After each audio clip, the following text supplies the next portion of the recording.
Hello and a warm welcome to all my dear students in class 7th subject English. As we learned from our lesson A Crow in the House part 1, how the author and his grandfather found a crow. With their love and care, the crow recovered fast and started living in Author house. So let's proceed to our part 2. But before that, let's see some images of loves towards animals.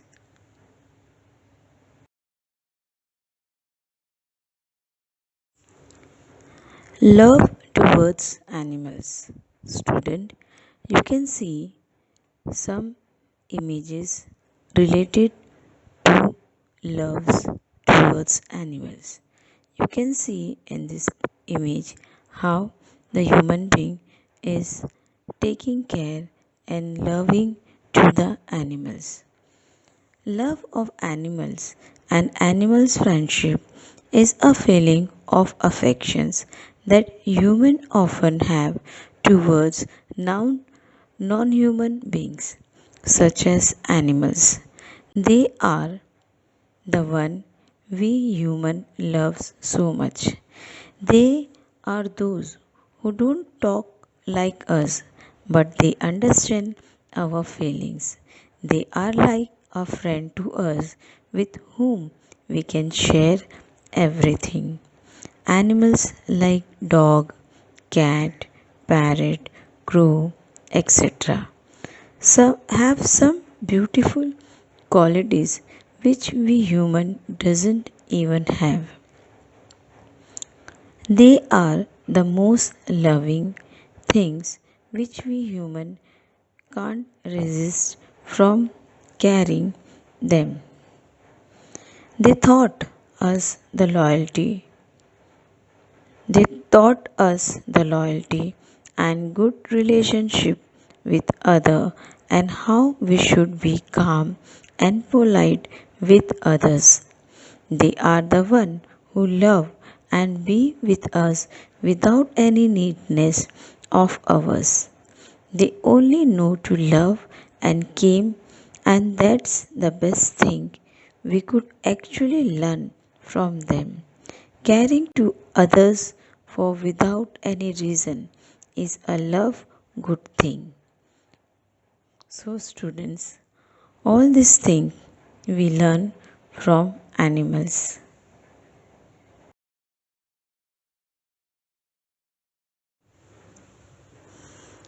Summary of our part 1, A Crow in the House.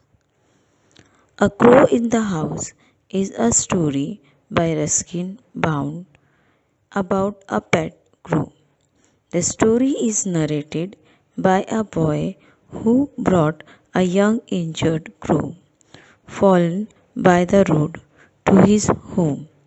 The boy and his grandfather tried to bring the crow back to consciousness by feeding it a little bread, milk, and grandmother's homemade plum wine.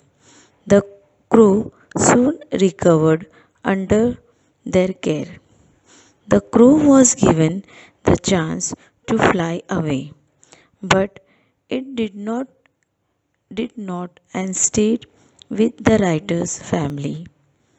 Grandmother, Aunt Mabel, and grandfather's other pets did not like it, but they could not get rid of the bird.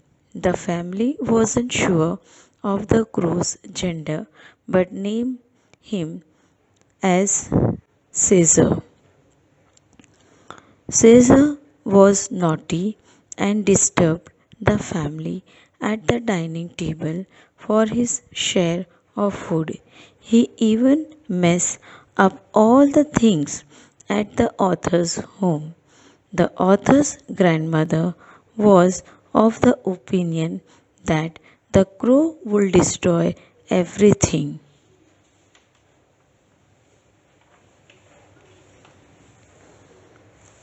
Caesar could not be kept in a cage and would protest.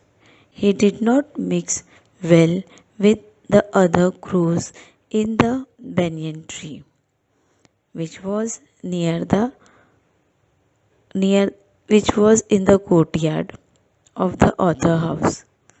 The author's grandfather told him that it was a raven and would not join the carrion crows, but the author felt that it had grown familiar to humans and hence did not wish to mix with the other crows.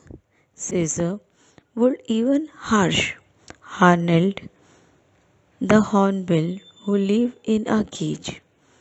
This was a bird who used to live in Arthur's house. So now let's see proceed to our part 2, a crow in the house.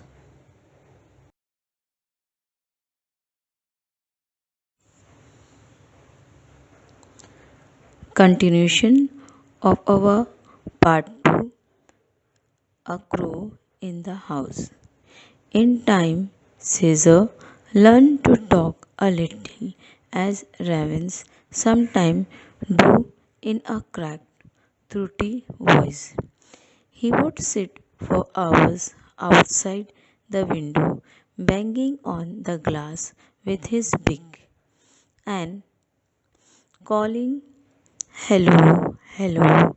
He seems to recognize the click of the gate when I came from home school and would come to the door with a hop, skip, and jump, saying, "Hello, hello." I had also taught him to sit on my arm and say, "Kiss, kiss," while he placed his head gently against my mouth.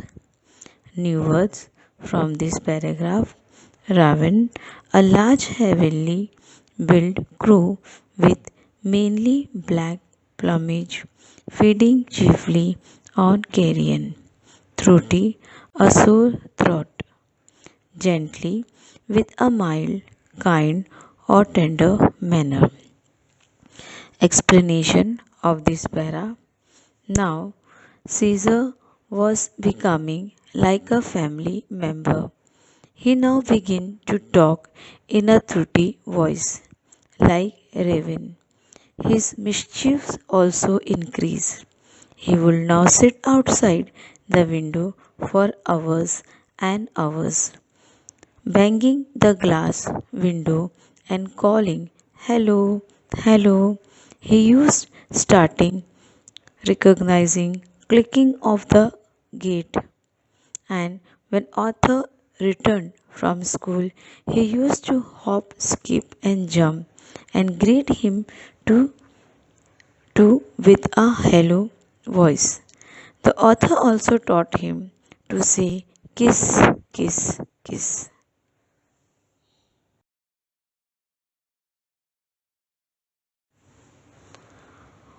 On one of Aunt Mabel's visit, Caesar alighted on her arm and cackled, "Kiss, kiss." Aunt Mabel was delighted and possibly flattered and leaned forward for a kiss. But Caesar attention shifted to my aunt's gleaming spectacles and thrusting at them with his beak. He knocked them off. Aunt Mabel never was a success with the pets. New words from this para. Cackled, make a rapid succession of short, sharp noises. Alighted, descend from a train, but bus or other form of transport.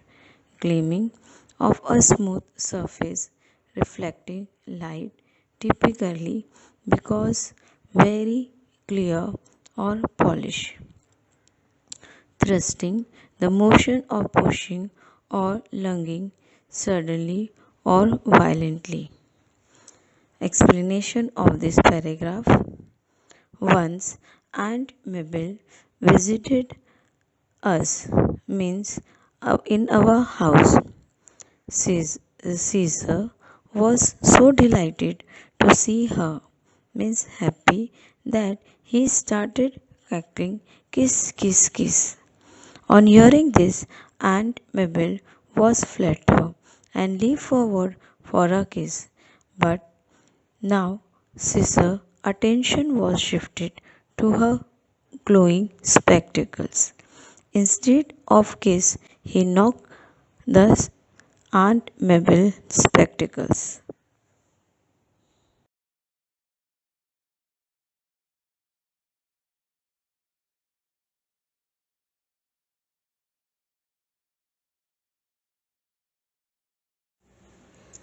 Caesar spied on children going into the Banya's shop and often managed to snatch sweets from them as they came out. Clothes Clothes pegs fascinated him, means Caesar. Neighbors would return from the bazaar to find their washing lying in the mud and no sign of the pegs. These two found their way to the top of my cupboard. New words from this paragraph, such as snatch, grab, to make a certain effort to seize something, fascinated, strongly attract, and interested. Clothes peg, clothes pins to hold or hang things. Explanation of this paragraph. Now Caesar moved toward children and often snatched sweets from them when they come out from the banya shop. He was also fascinated, means attracted by clothes peg. Neighbors find their clothes lying in the mud when they come from the bazaar, and with the pegs nowhere to be seen. Now, along with the toothbrush, the writer's cupboard top was stocked, means full, with the clothes peg.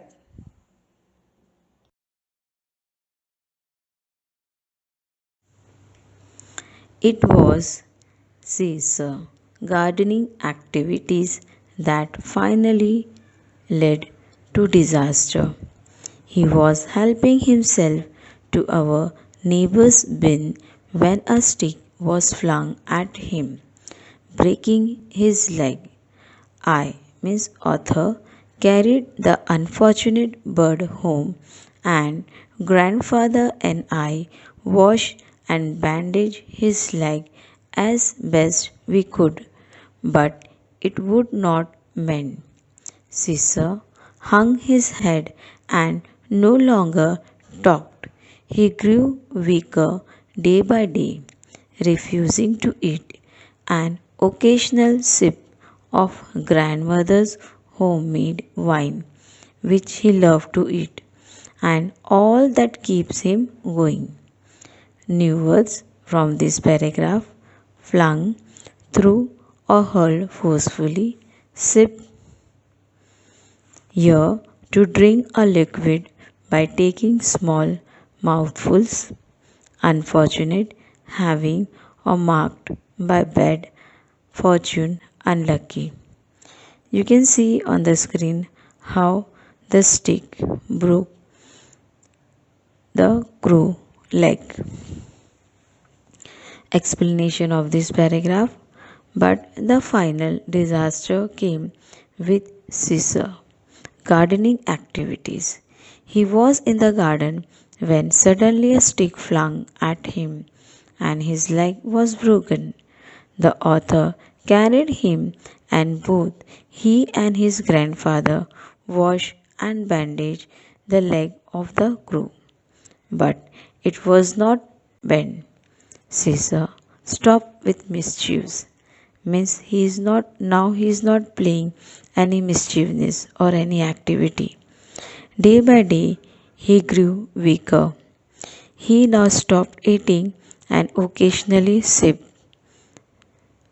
which the grandmother's homemade. that was plum wine. Means her author grandmother used to make a plum wine, and this grew. He loved to eat that. This went on day by day, and his health was going weaker and weaker.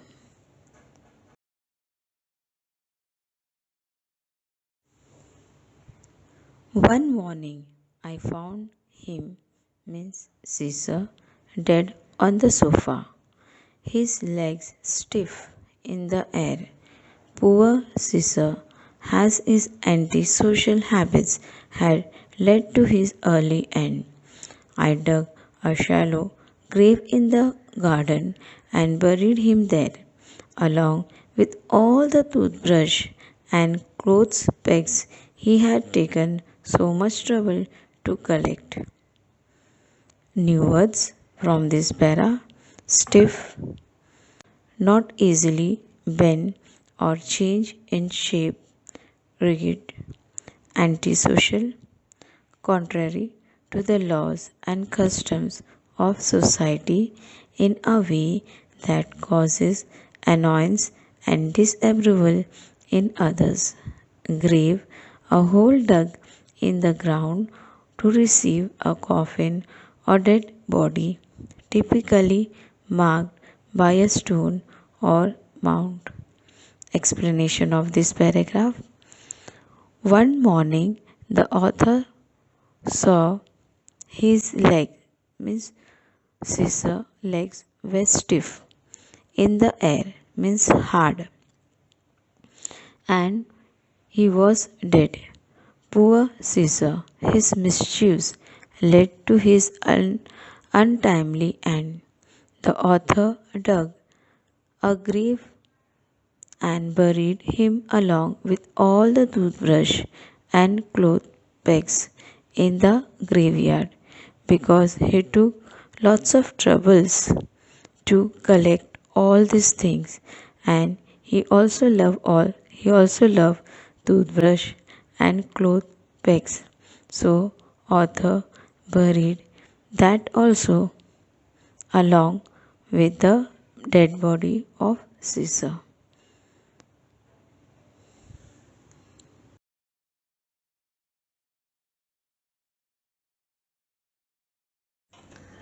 Summary of Grandfather's Private Zoo by Ruskin Bond. Student, in this book, Grandfather's Private Zoo, this is the book related to the many related to many animals which was in Grandfather's Private Zoo. So, one of the story we have already learned, that was Crow in the Zoo, in the house. So let's see a brief summary of other animal too.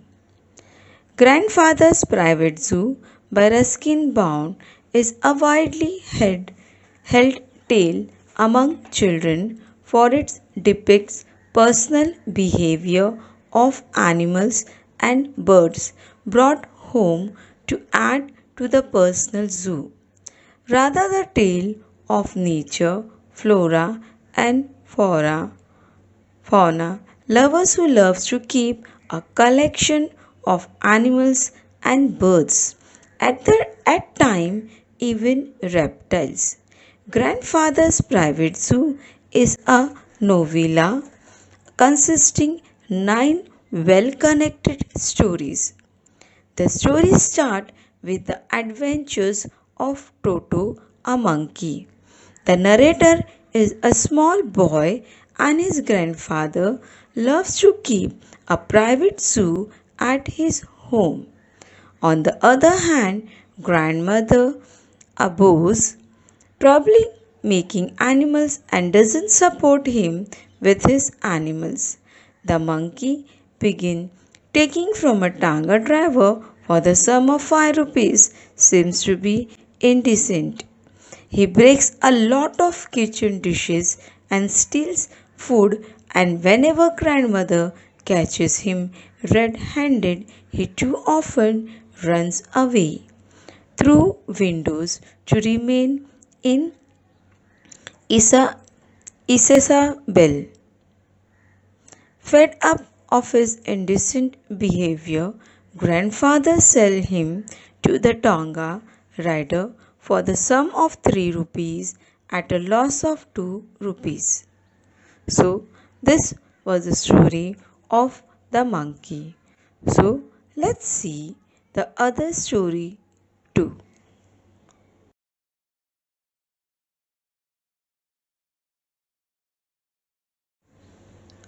Next in the line is a python that one day slipped away from the bathtub and becomes a rare visitor of the home.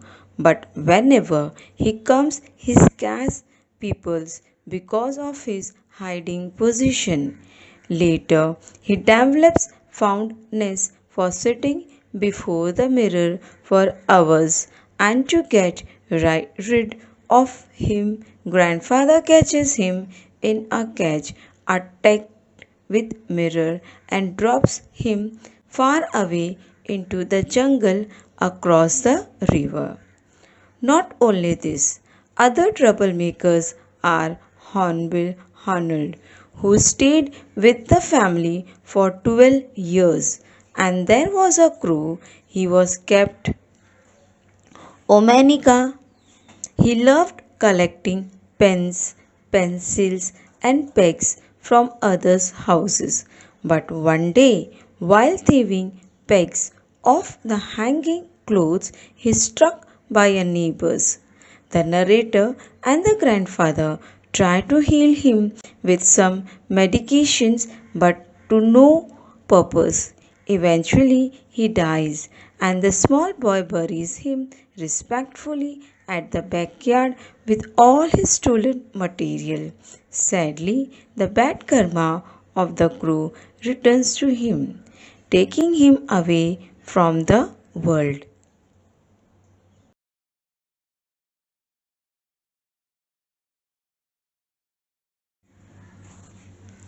Animals generate interest among children whether they are at zoo or in the jungle.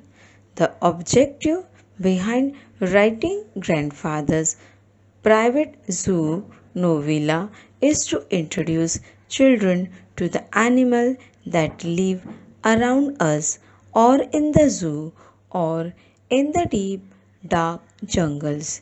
It also sheds light on the behavioral pattern of animals. Not all animals behave in the same way. Monkeys and squirrels may look chubby to you, but monkeys are a bit violent with their nasty habits. So, student, in this book, the in this book, the poet grandfather has describes some behavior of the animals. If you read Ruskin bound books regularly, then you must be aware of his efforts to save the nature. This story too appeals that the nature and it allied species like birds, reptiles, and animals would be saved and taken care of, and the duties start with children and youth. So, student, this was the summary of the novel, a book of The Grandfather Private Zoo.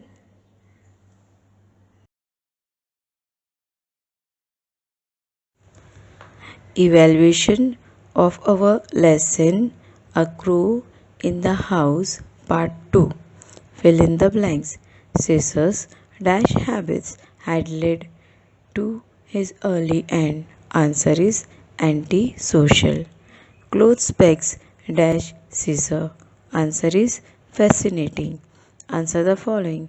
Guess how Caesar learned to say hello, hello. Answer is Caesar might have heard the author greeting someone after returning from school. That is how Caesar might have learned to say hello, hello. List all the things that Caesar stole from the neighboring house.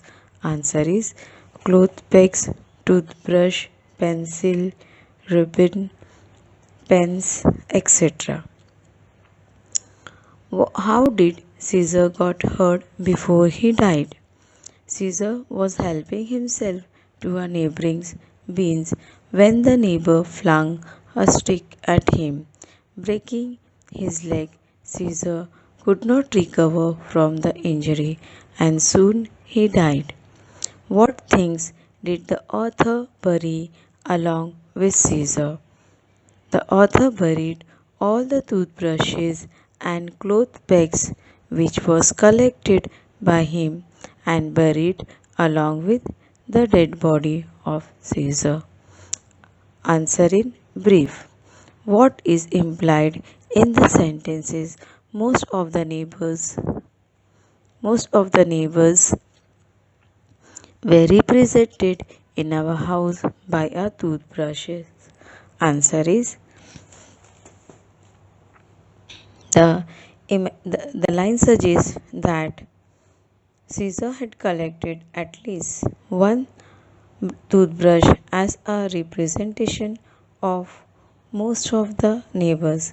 He kept them on the cupboard in the author's bedroom. Each toothbrush represents a neighbor to whom it originally belonged. What action of the author shows that he loved Caesar? Answer is the author did not consider Caesar's mischievous activity to be bad, but instead he found them appealing. He took care of Caesar after he was injured and was upset upon his death. He buried all the toothbrushes and cloth pegs along with him. At this action, all this action shows that the author loved the pet Caesar very much. What is meant by Aunt Mabel never was a success with pets. Can you think of the reason why it was so? Answer is the line means that the relationship between Aunt Mabel and the pets was never good. The reason for this might be that Aunt Mabel did not like animals. Animals tend to have a keep a knee sense of their surrounding and would have felt this uneasiness, so even they react negatively to her.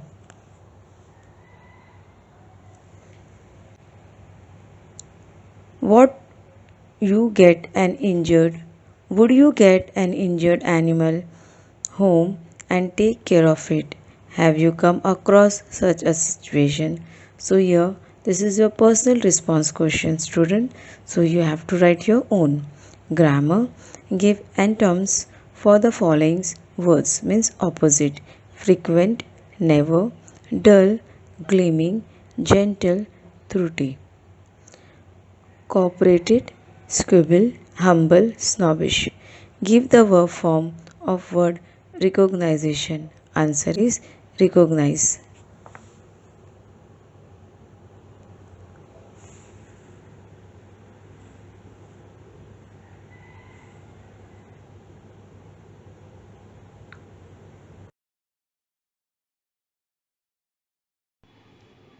Thank you, student.